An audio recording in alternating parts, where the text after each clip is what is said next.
pemirsa, terima kasih Anda kembali bergabung bersama kami dalam Forum Today's Dialogue. Saya akan ke Pak Lutfi lagi ya. Pak Lutfi, Anda melihatnya bagaimana sih sebenarnya akhir dari konflik Palestina dan Israel ini?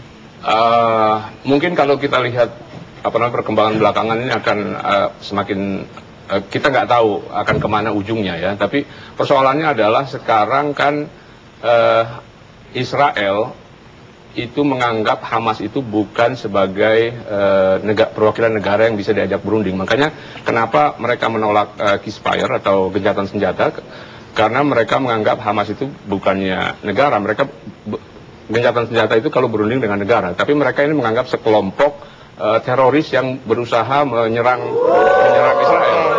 Itu anggapan dari Israel. Tapi sementara waktu apa yang dilakukan oleh Fatah untuk membantu? Hari ini saya baca wawancara Tzipi Livni, Menteri Luar Negeri Israel. Dia keras sekali dan tidak menyesal sama sekali dengan penyerangan itu, dan mereka menganggap kami bukan berunding dengan negara, kami berunding dengan kaum teroris. Katanya begitu. Begitu ya. Oke, baik Pak Lutfi Hasan. Jadi sementara waktu apa yang dilakukan oleh Fatah misalnya dalam jadi hal ini? Pertanyaannya begini, adalah Arafat dari sejak dia menjadi presiden sampai dia meninggal, dia menempuh jalur diplomasi dan berunding dengan Israel. Hasilnya apa? Sekarang Mahmud Abbas akan mengulang jejaknya Arafat dengan melakukan perundingan terus. Sampai kapan? Masalahnya adalah ini bukan soal wacana, pintu perundingannya sudah tidak ada lagi. Itu kita realistis. Menurut saya realistisnya menghadapi Israel itu dengan perang. Ada satu slogan mengapa Hamas itu mendapatkan dukungan mayoritas di Gaza. Dia katakan begini, dengan perundingan apa yang didapat Fatah? Nol. Dengan jihad Israel terusir dari Gaza. Itulah mengapa kemudian penduduk Gaza itu mendukung penuh Hamas. Karena dia tahu bahwa jalan satu-satunya menghadapi Israel itu adalah dengan jihad. Dan hasilnya nyata.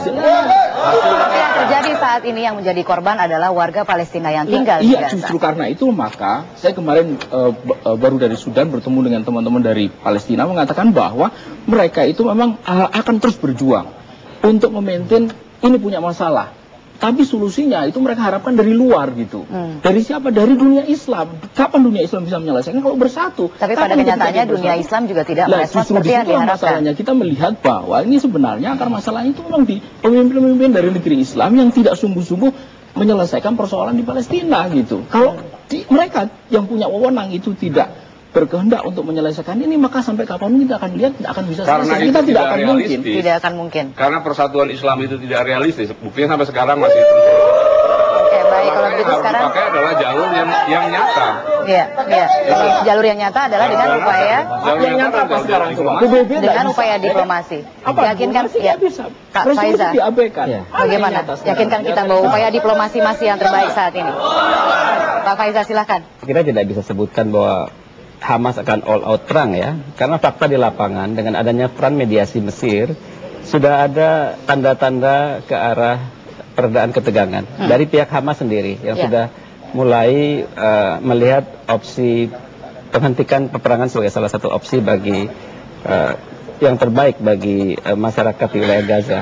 Apa yang menjadi tuntutan dari kedua belah pihak? Apakah Anda mengetahui? Lebih banyak mengenai mekanisme pada saat ini monitoring ya. Apakah monitoring itu bisa dilakukan di sisi Mesir, apakah di jalur Gaza, ini masih terus dibahas. Dari sisi optimis kita melihat bahwa setidaknya sudah ada dialog, sudah ada upaya mencari jalan. Dalam kondisi seperti itu, peran pihak ketiga sebagai mediator sangat diperhitungkan. Keberhasilan Mesir pada saatnya nanti meredakan ketegangan, menghentikan pertempuran, akan memberi peluang bagi langkah-langkah kemanusiaan. Iya. Jadi sebenarnya masih ada secercah harapan. Ada satu proses ke depan, dan untuk ke depannya kita tidak juga terlalu pesimis karena kerangka damai di kawasan itu sudah ada. Hanya saja dinamika di lapangan terkadang sangat bervariatif ya. Namun kita tentunya masih memiliki harapan bahwa pada satu waktu akan ada. Jadi Pak Ismail dan juga Pak Lutfi Hasan jangan pesimis dulu nih. Ya, kedepannya masih ada secercah harapan, jadi sebaiknya kita menunggu dulu bagaimana upaya diplomasi. Dialognya terlalu panjang, ini justru semakin membuat pesimis. Jadi saya rasa perlu ada gerak cepat. Oke, baik. Ini korbannya adalah korban manusia.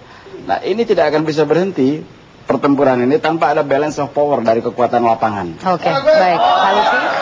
Ya, saya percaya bahwa diplomasi ada cara yang murah, ada cara yang paling beradab, dan itu harus diupayakan. Ya, mohon tenang tenang dulu, kita beri upayakan kesempatan. terus-menerus tanpa dengan berbagai macam cara lah. Saya kira dia perlu dalam hal ini pemerintah Indonesia sudah berusaha sebaik mungkin untuk melakukannya, saya kira. Oke, Ya, baik. diplomasi itu cara yang paling beradab terhadap negara yang beradab. Gitu. Untuk negara yang beradab. Tapi ini kita melawan negara yang tidak beradab. Oke, baik. Ya. Diplomasi telah dibuktikan bahwa dia tidak pernah peduli terhadap diplomasi. Baiklah, sayang sekali waktu kita sudah habis. Tapi terima kasih sekali lagi atas kehadirannya pada malam hari dan juga kepada audiens yang telah hadir bersama kami. Pemirsa, siapapun menghujat atas kekejian Israel meluluh lantakan jalur Gaza, kita melihat kekerasan dibalas dengan kekerasan dan warga sipil lah yang menjadi korban. Akankah konflik ini berkepanjangan hingga akhir zaman? Mudah-mudahan masih ada secercah harapan dalam upaya diplomatik. Pemirsa, terima kasih telah bergabung bersama kami dalam Forum Today's Dialogue. Saya Kania Sutisnawinata. Sampai jumpa.